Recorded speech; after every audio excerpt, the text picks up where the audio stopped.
اس بنو قابل پروگرام کے تحت لاکھوں بچے بچیاں رجسٹر ہوئے ہیں، ان میں سے ہزاروں کے کورسز مکمل ہو گئے ہیں۔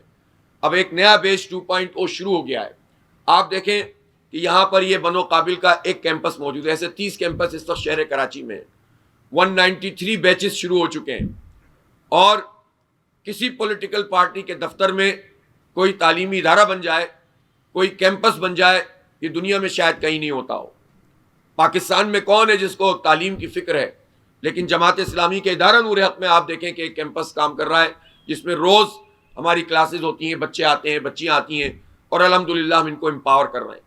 اور اس دفعہ 20 سے 25 ہزار بچے اس بیچ سے جب نکلیں گے، اور ہمارے پاس تو اس وقت بہت زیادہ ڈیمانڈ ہے کہ کسی طرح سے جو ہے وہ اور زیادہ سے زیادہ ہم لوگوں کو لیں، اس کے لیے بھی ہم اپنی کیپیسٹی کو بڑھانے کی کوشش کر رہے ہیں، تو یہ بچے روزگار کمانے کے قابل ہو سکیں گے اپنا انشاءاللہ۔ 3 مہینے کے کورس کے بعد اگر یہ محنت سے اس کورس کو پاس کرتے ہیں تو اللہ نے چاہا تو یہ 50-60 ہزار، لاکھ، 1.5 لاکھ روپے کمانے کے قابل ہوں گے۔ ہم ان کو ان میں سے بہتر لوگوں کو مزید ڈپلوماز اور ڈگری کی طرف لے کر جائیں گے۔ ہم ان نوجوانوں کے لیے IIT یونیورسٹی بنانے جا رہے ہیں، اپنے حصے کا ہم یہ کام کر رہے ہیں، اور ہم نے ایک بہت بڑی فیکلٹی بنا لی ہے جو ٹیچرز اس میں اپنی خدمات انجام دے رہے ہیں۔ ہم کیریئر گائیڈنس بھی کریں گے، ہم باقاعدہ اپنے ادارہ نور حق میں نوجوانوں کی کیریئر گائیڈنس، کیونکہ پتہ ہی نہیں ہوتا بچے کو کرنا کیا ہے۔ آپ نے میٹریکولیشن کر لیا، آپ نے اے لیولز کر لیا، آپ نے گریجویشن کر لی، نہیں معلوم گریجویشن کرنی کون سی ہے، کون سا کورس کرنا چاہیے۔ ابھی ہم نے بنو قابل کا پروگرام کیا تو ہم نے ٹیسٹ لیا، اور ٹیسٹ کے بعد باقاعدہ انٹرویوز کیے، اور وہ بچے جو کنفیوز تھے ان کو ایک گائیڈ لائن فراہم کی، اور اس کے نتیجے میں اب سب نے اپنے اپنے ڈپارٹمنٹس کو سنبھالا ہے۔ ہم بھیڑ چال میں لے کے نہیں جانا چاہتے لوگوں کو۔ اگر کوئی کراچی کی اونرشپ لے لے، اگر کوئی کراچی کو صحیح طریقے سے اس کے نوجوانوں کا ہاتھ پکڑ لے، تو ہم پاکستان کو کہاں لے جا سکتے ہیں، لیکن کوئی اس کے لیے دیکھنے کے لیے تیار نہیں ہے۔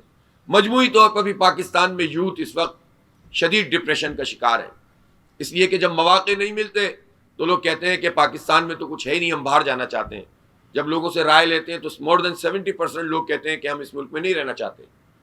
اس کی وجہ یہ ہے، اب اس شہر کراچی کو دیکھیے، ایک طرف تعلیم کی صورتحال میں نے آپ کو بتائی، روزگار کی صورتحال میں نے آپ کو بتائی، اب دوسری طرف معاملہ یہ ہے کہ کوئی محفوظ نہیں ہے۔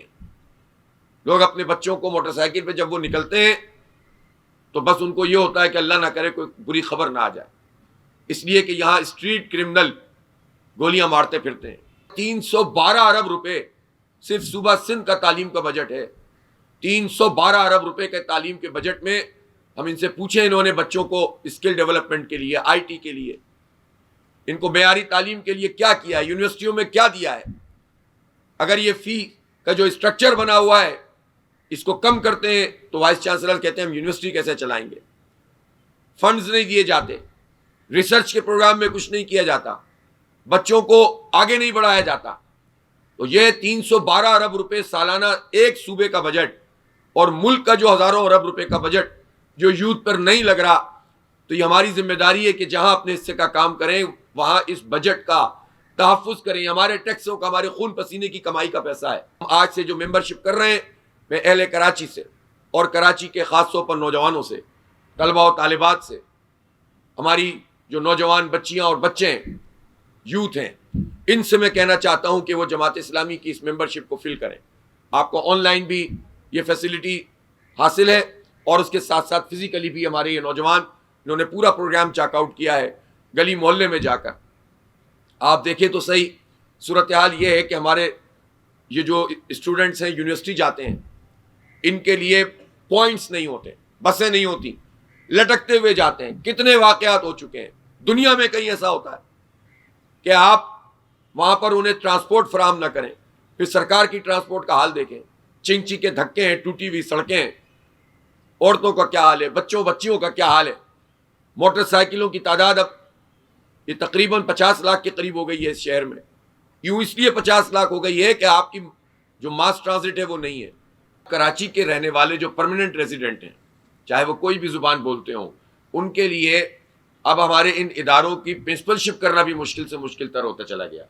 اور آپ کو معلوم ہے کہ کس معیار کے تحت پچھلے 30-35 سال میں، چاہے وہ کراچی میں MQM ہو یا پیپلز پارٹی ہو، جس نے مل جل کر خاص طور پر تعلیم کو تباہ کیا اور ہماری نسلیں تباہ کر دی. تو یہ وہ سچویشن ہے کہ جس میں ہم اتنی بڑی تعداد میں نوجوانوں کو ایسے تو نہیں چھوڑ سکتے. ان کے لیے آواز بلند کرنا، ان کے لیے منظم طریقے سے جد و جہد کرنا، اس کے لیے لوگوں کو موبلائز کرنا، یہ ہم اپنی ذمہ داری سمجھتے ہیں. جماعت اسلامی اس وقت یہ کام کر رہی ہے اور ہم یہ سمجھتے ہیں کہ ہماری یہ جو یوتھ ونگ سے ہمیں پاور ملے گی، ممبرشپ ہوگی، ان کو بھی ہم ان ساری چیزوں پر ایک آواز بننے کے لیے یہ اپنا رول ادا کریں گے. اس کے بعد آ جائیے جناب یونیورسٹی.